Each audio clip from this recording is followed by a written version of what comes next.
Welcome back to our ongoing series, Meeting Jesus, as we've been looking week by week, chapter by chapter, through the Gospel according to Mark. And as we continue this time, we're going to take a look at stories in the second half of what we call Mark chapter 9. Stories that follow after Jesus and this surprising experience up on the mountaintop where his appearance is changed and they hear the voice of God confirming, yes, this is indeed the one they've been waiting for. This is indeed God's Son, that transfiguration moment. Well, after that, we continue with a couple of interesting scenes in Mark chapter 9 that remind us again how Jesus meets us where we are, how Jesus meets us in the places that Jesus finds us, and he never quite leaves us the way we were, but at the same time, he doesn't wait for us to measure up to some expected standard before he comes and finds. Here's what I mean. There's a scene immediately after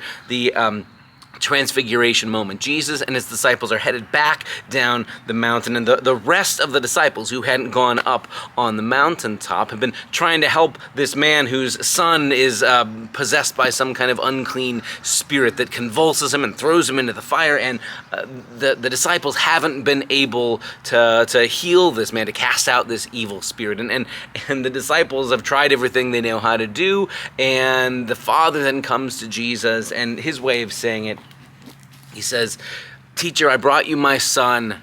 He has a spirit that makes him unable to speak, and whenever it seizes him, it dashes him down.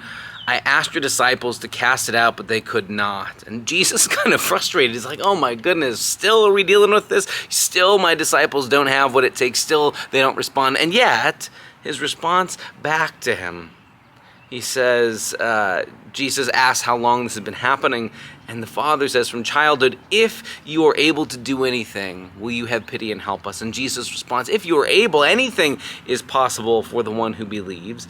And the Father cries out, I believe, help my unbelief. This is a story about people who don't have enough faith, whose faith doesn't measure up, right? Jesus' disciples clearly don't have what it takes in this moment to cast out this evil spirit, and the Father believes, but he also doubts, and Jesus doesn't say to any of them, well, your doubt disqualifies you, or your faith isn't good enough. I'm only here to reward true believers with miracles. But instead, Jesus meets both the Father and his disciples where they are. Okay, I'll work with your feeble faith. It's a reminder, too, of how many times so far Jesus has dealt with the feeble faith of his own closest disciples, right? That he'll call them you of little faith so often in Matthew's gospel, or when they're on the boat and Jesus calms the storm, he just sort of asks them, why did you doubt? Let me show you. You don't have to be afraid anymore. This is how Jesus operates. He meets people in their not good enough faith, in their feeble and wobbly trust, and that's enough. He meets them where they are, which is good news, because the very next scene is Jesus again telling his disciples that he's headed toward a cross, that he's headed toward death and then the resurrection, and his disciples don't understand and are afraid to even ask him. They're still stuck on their old mindset. What they assume Jesus is all about, if he really is the Messiah, is to meet their expectations, glory and power and status, and they still operate viewing Jesus through that lens. So the next scene that we get in verses 33 through 37 of Mark chapter 9, right back to the disciples in that old way of thinking, that Jesus is up in this lofty place waiting to aspire and mount to greatness. They are arguing with each other as they're walking about who's the greatest, and Jesus has overheard them and stops them and asks them, he goes, what were you guys arguing about on the way? And they've been arguing about who's the greatest among them, and Jesus responds again, saying, whoever wants to be first of all must be last of all and servant of all. And then he takes a small child in their midst and says, whoever welcomes a child in my name welcomes me. Whoever welcomes me welcomes the one who sent me.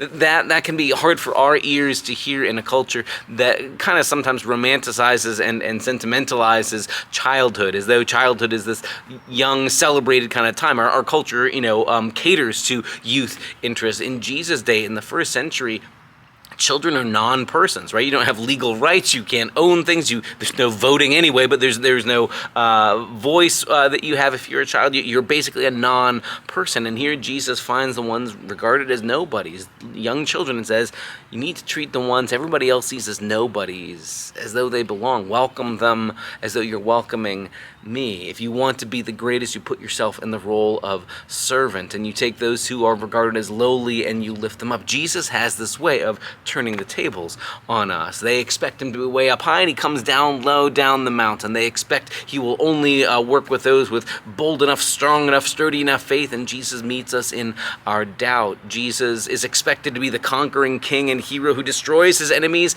and instead he talks about being the one who lays down his life, who dies on a cross and will rise again. It's again this scene of Jesus and his agenda running up against the backward agenda of the disciples, and Jesus insisting, you're going to have to let go of your old assumptions if you're wanting to follow after me. And then we get this scene in verses 38 through 40, where one of Jesus' disciples, John, says to him, Teacher, we saw somebody trying to cast out demons in your name, and we tried to stop them because he wasn't one of us. And Jesus' response is, again, meeting him where he's at. He says, oh, don't stop them. Anybody who does a deed of power in my name won't soon be able to speak ill of us afterwards. Whoever is not against us is for us. What's surprising to me is that Jesus doesn't seem to get so fussy, that there are other people who aren't part of his little group who are naming the name of Jesus. Man, is that important for us to remember 2,000 years later, in a time when we so easily treat church life like we are competing brands, like Lutherans and Catholics and Presbyterians and non-denominational and Baptists and all sorts of other groups, like we're all selling something and trying to get a bigger corner on the market. Jesus is not upset that there are other people around invoking his name and using it for good. Jesus, in fact, says, if anybody is doing something good in my name, great. Whoever is not against us is for us. We're all, in other words, Team Jesus. We're all part of the reign of God rather than looking to sell our own brand. Now, at the same time, all this might sound like Jesus is just a pushover and sort of, it doesn't matter if you really believe or not, doubts are fine. Jesus has no sense of what really matters or no rigid lines. And we run up against this interesting scene at the end of chapter 9. Where Jesus says, if any of you put a stumbling block before one of these little ones who believe in me, it would be better as if a great millstone were hung around your neck and you were thrown into the sea. And then he goes on to say even further, if your hand causes you to stumble, you should cut it off. It's better to enter into glory with only one hand than to keep both hands and be thrown into the outer darkness. It's this interesting image about not doing things that will harm other people or cause other people to stumble, and also about if there are things in our lives that are actively keeping us from walking the Jesus way of life, it's better to cut them out of our lives. That's difficult, right? That suggests that all of us who have messed up are going to have some rearranging of our priorities to do. This is the thing. Jesus meets us where we are, and at the same time, he doesn't leave us where we are either. Following him is going to mean a dramatic rearranging of our priorities, right? If things in my life are keeping me from following Jesus, Jesus would say it's better to lose those things, to get rid of them, cut them out of your life than to hold on to them.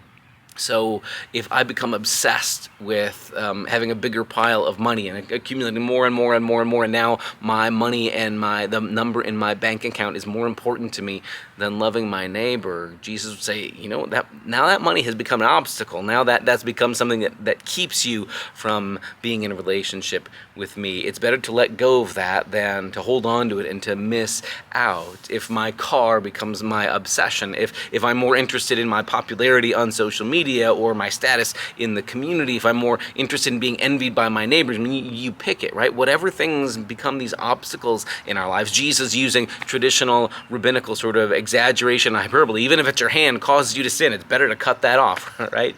Well, yeah, same point, right? If my pile of money is causing me to sin or getting in the way of my relationship with God and with neighbor, it's better to let that go so that I can still be in relationship with God. Jesus dramatically forces us to re-examine our relationship with everything and with everybody. He meets us where we are, even if what we've got is feeble, wobbly faith that is peppered with doubt. And if all we've got are still a thick-headed misunderstanding, he's willing to meet us where we're at.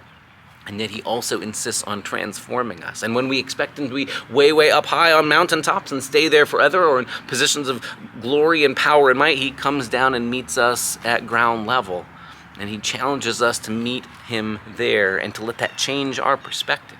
That brings us to the end of chapter 9, so we'll continue next time delving further into chapter 10 of Mark's Gospel. But I hope as you join us, you can either be with us in person at 1 o'clock on Thursdays as we dig through the scriptures, and this will be the content we'll be talking about this week, or join us week by week for these video summaries as we continue letting Jesus surprise us, challenge us, stretch us, and as we keep meeting him in unexpected places. See you next time.